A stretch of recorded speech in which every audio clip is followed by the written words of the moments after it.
வணக்கம். நீங்க ஏற்கனவே தம்ப்நெயில்ல பார்த்த மாதிரி இந்த வீடியோல நம்ம வந்து ஒரு crochet பேபி டால் எப்படி செய்றதுன்னு பார்க்க போறோம். இது பார்த்தீங்கன்னா ஒரு பிக் சைஸ்ட் crochet ப்ராஜெக்ட் தான். நியர்லி 30 சென்டிமீட்டர்ஸ் இந்த டாலு.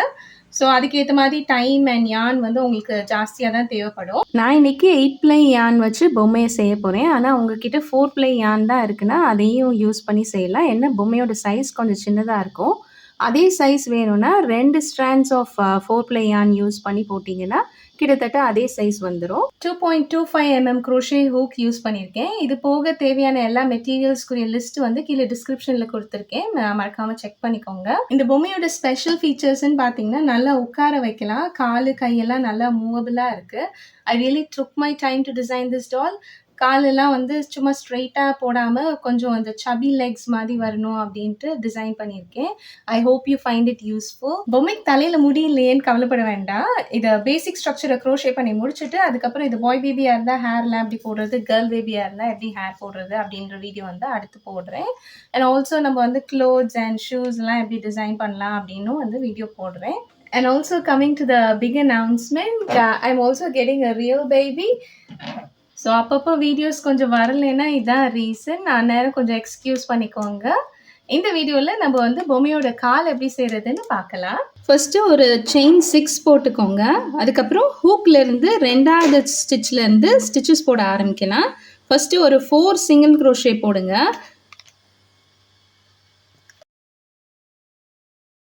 அந்த லாஸ்ட் ஸ்டிச்சில் 3 சிங்கிள் க்ரோஷே போடுங்க.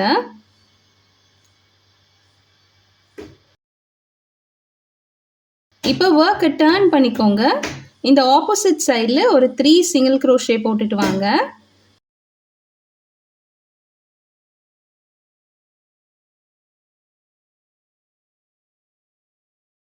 கடைசியாக இருக்கிற ஸ்டிச்சில் ஒரு இன்க்ரீஸ், அந்த ஒரே ஸ்டிச்லேயே 2 சிங்கிள் க்ரோஷே போடணும். இதோட நம்மளுக்கு ரவுண்ட் 1 முடிஞ்சிருச்சு. அடுத்து ரவுண்ட் 2 போடலாம். ரவுண்ட் 2ஓட ஃபர்ஸ்ட் ஸ்டிச்சில் ஒரு இன்க்ரீஸ் போட்டுக்கோங்க. ஒரே ஸ்டிச்லேயே 2 சிங்கிள் க்ரோஷே. அதுக்கப்புறம் ஒரு 3 சிங்கிள் க்ரோஷே போடுங்க.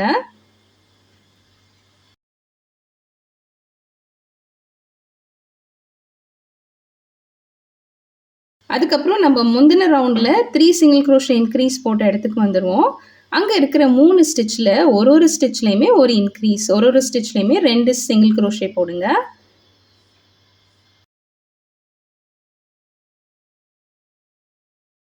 அப்புறம் இந்த பக்கம் 3 சிங்கிள் க்ரோஷே போடுங்க.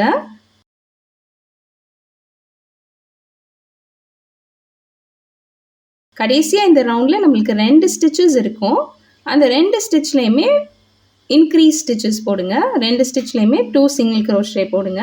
அப்படி போட்டோம்னா நம்மளுக்கு ரவுண்ட் 2ல் வந்து 18 ஸ்டிச்சஸ் இருக்கும். அடுத்ததாக 3rd ரவுண்டில் ஃபர்ஸ்ட் ஸ்டிச்சில் ஒரு இன்க்ரீஸ், அடுத்து 4 சிங்கிள் க்ரோஷே,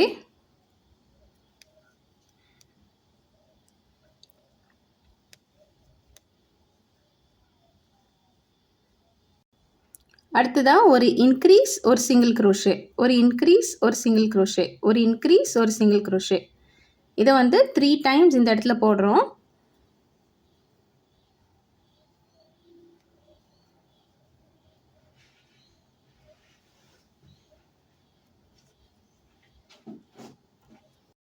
ஒரு இன்க்ரீஸ், ஒரு சிங்கிள் க்ரோஷேன்னு 3 வாட்டி இந்த இடத்துல போட்டு வந்திருக்கேன்.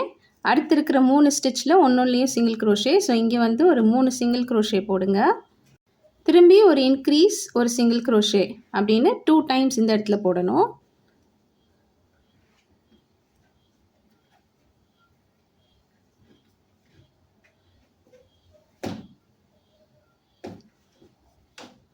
காலோட அடிப்பாகம் போட்டாச்சு.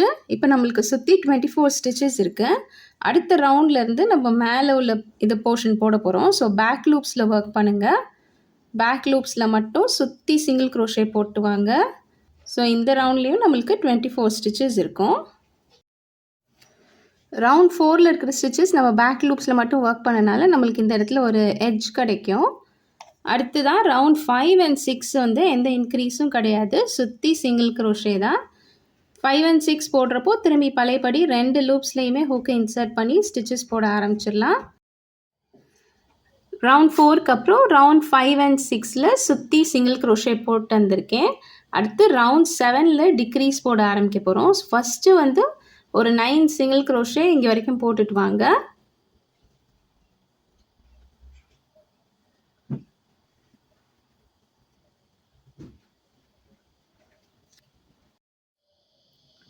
இந்த இடத்துல 9 சிங்கிள் க்ரோஷே போட்டிருக்கேன். அதுக்கப்புறம் 3 டிக்ரீஸ் போடணும். மொதல் டிக்ரீஸ் வந்து 3 டிக்ரீஸையுமே இன்விசிபிள் டிக்ரீஸாக போட்டுக்கோங்க. ஸோ இதுதான் first decrease stitch, second decrease, third decrease. Remaining இந்த ரவுண்டில் 9 சிங்கிள் க்ரோஷே இருக்கும். ஸோ இருக்கிற எல்லா ஸ்டிச்லேயுமே சிங்கிள் க்ரோஷே போட்டு இந்த ரவுண்டை கம்ப்ளீட் பண்ணிடலாம். அடுத்ததாக ரவுண்ட் 8 போட போகிறோம். ரவுண்ட் 8 வந்து ஃபஸ்ட்டு ஸ்டிச்சே ஒரு டிக்ரீஸ் போட்டுருங்க. அதுக்கப்புறம் இங்கே வந்து ஒரு 5 சிங்கிள் க்ரோஷே போடுங்க.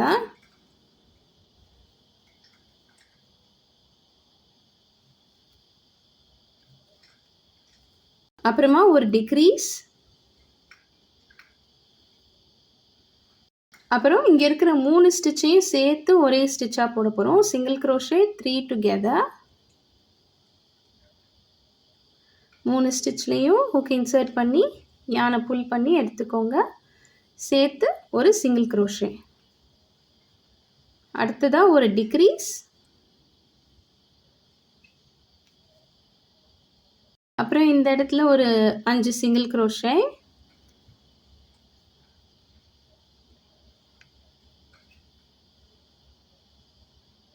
ரிமைனிங் 2 ஸ்டிச் இருக்கும் இந்த ரவுண்டில், அதையும் ஒரு டிக்ரீஸ் போட்டுடலாம். இப்படி போட்டோம்னா நம்மளுக்கு இந்த ரவுண்டில் 15 ஸ்டிச்சஸ் இருக்கும்.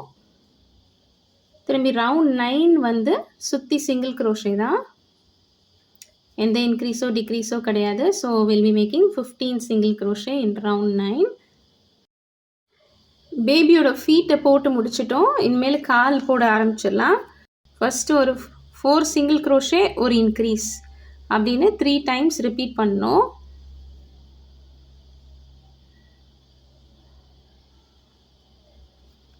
ஒரு சிங்கிள் க்ரோஷே ஒரு இன்க்ரீஸ். இந்த பேட்டர்னை இன்னும் 2 more டைம்ஸ் இந்த ரவுண்டில் ரிப்பீட் பண்ணிட்டு வரேன். அப்படி பண்ணேன்னா எனக்கு வந்து 18 ஸ்டிச்சஸ் இருக்கும் இந்த ரவுண்டில். அடுத்ததாக ரவுண்ட் 11மே ஒரு இன்க்ரீஸ் ரவுண்ட் தான். ரவுண்ட் 11க்கு வந்து என்ன பேட்டர்னா 2 single crochet and an increase.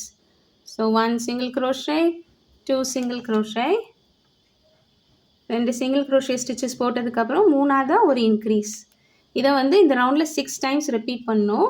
So நம்ம 1 டைம் போட்டிருக்கோம், இன்னும் 5 more டைம்ஸ் இதை ரிப்பீட் பண்ணிட்டு வரேன். ரவுண்ட் 11ஓட முடிவில் நம்மளுக்கு 24 ஸ்டிச்சஸ் ரவுண்டில் இருக்குது.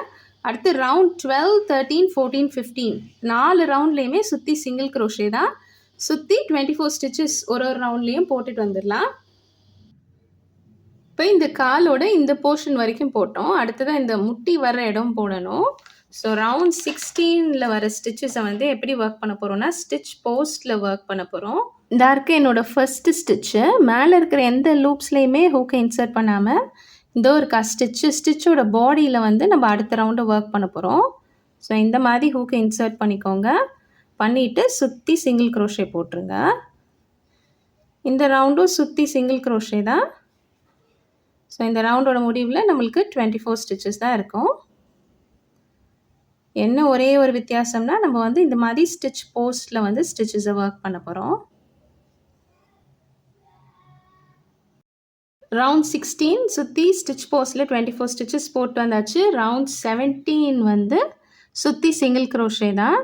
ஸோ ஃபஸ்ட்டு ஸ்டிச் வந்து கொஞ்சம் இந்த இடத்துல பின்னால் ஹைட் ஆகிட்டு இருக்கும். ஸோ அதை வந்து கரெக்டாக லொக்கேட் பண்ணிக்கிட்டு இந்த ரவுண்ட்லேருந்து திரும்பி பழையபடி ஒர்க் பண்ண ஆரம்பிச்சிடலாம். மேலே இருக்கிற இந்த 2 லூப்ஸ்லேயுமே ஓகே இன்சர்ட் பண்ணிவிட்டு ஸ்டிச் போட ஆரம்பிச்சிருங்க. ரவுண்ட் 17க்கு அப்புறம் ரவுண்ட் 18க்கு என்ன பேட்டர்ன்னா 7 single crochet and an increase அப்படின்னு 3 டைம்ஸ் இந்த ரவுண்டில் ரிப்பீட் பண்ணணும்.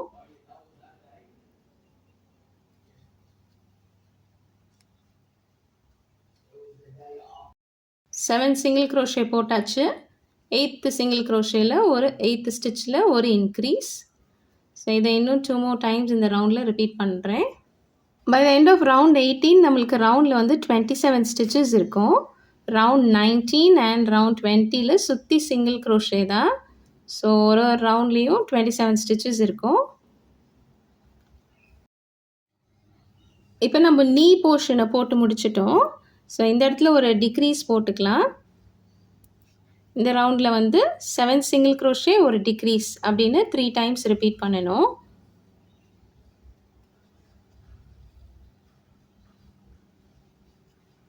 செவன் சிங்கிள் க்ரோஷே போட்டாச்சு.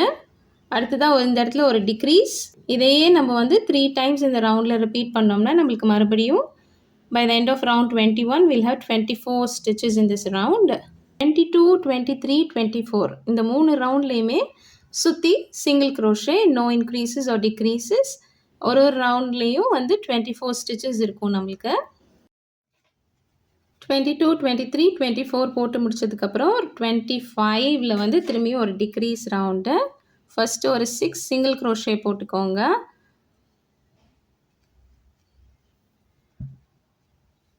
சிக்ஸ் சிங்கிள் க்ரோஷே போட்டதுக்கப்புறமா ஒரு டிக்ரீஸ். இதையே இன்னும் 2 more டைம்ஸ் இந்த ரவுண்டில் ரிப்பீட் பண்ணோம்னா நம்மளுக்கு மொத்தம் 21 ஸ்டிச்சஸ் இருக்கும். ரவுண்ட் 25 டிக்ரீசஸ்லாம் போட்டதுக்கப்புறம் ரவுண்ட் 26ல் வந்து சுற்றி சிங்கிள் க்ரோஷே தான். மேக்கிங் 21 ஸ்டிச்சஸ் இந்த ரவுண்ட். இதோட நம்மளோட காலை வந்து க்ரோஷே பண்ணி முடிச்சிட்டோம். காலை க்ரோஷே பண்ணி முடித்தோடனே அதை ஸ்டஃப் பண்ணிடலாம். ஸ்டஃப் பண்ணும்போது கொஞ்சம் கொஞ்சமாக பஞ்சு எடுத்து ஸ்டஃப் பண்ணுங்கள். அப்போ தான் நம்ம இந்த க்ரோஷேயில் டீட்டெயில்ஸ்லாம் கொடுத்துருக்கோம்ல அதெல்லாம் நல்லா தெரியும். நம்ம நல்லா டைட்டாக ஸ்டஃப் பண்ணாதான். ஸோ ஃபஸ்ட்டு ஃபீட்டை நல்லா டைட்டாக ஸ்டஃப் பண்ணிக்கோங்க. ஸ்டஃப் பண்ணிட்டு அப்படியே கொஞ்சம் கொஞ்சமாக ஃபுல் லெக்கையும் ஸ்டஃப் பண்ணிடலாம்.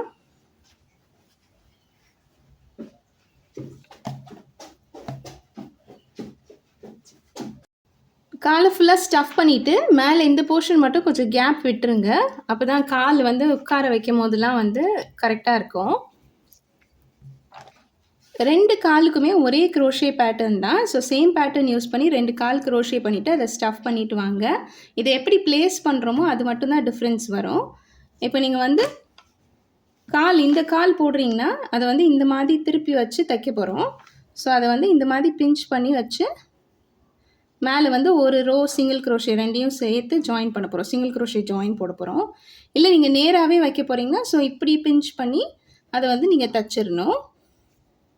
அப்படின்னா தான் கால் வந்து நேராக தான் இருக்கும். உங்கள் ப்ரெஃபரன்ஸ் தான். எனக்கு வந்து இந்த கால் ரைட் லெக்காக இருக்க போது ஸோ இந்த மாதிரி திருப்பி இப்படி வச்சு தைக்க போகிறேன். ஸோ இந்த பொசிஷனில் மேலே வந்து இந்த மாதிரி இருக்குது. இப்படி பிஞ்ச் பண்ணி பிடிச்சி வச்சுக்கிறேன். இந்த இடத்துல எனக்கு பார்த்தீங்கன்னா 3 ஸ்டிச்சஸ் இருக்குது. ஸோ அந்த 3 ஸ்டிச்சஸையும் போட்டுருவேன்.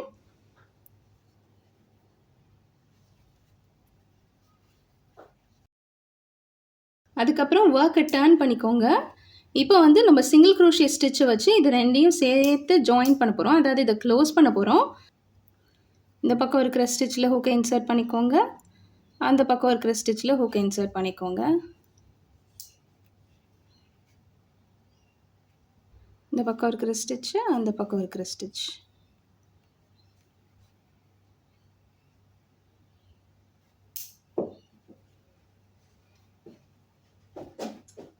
இப்படியே all the way till the end போட்டு இதை முடிச்சிடலாம். நான் கொஞ்சம் குட்டியாக நூல் வெட்டிட்டேன்.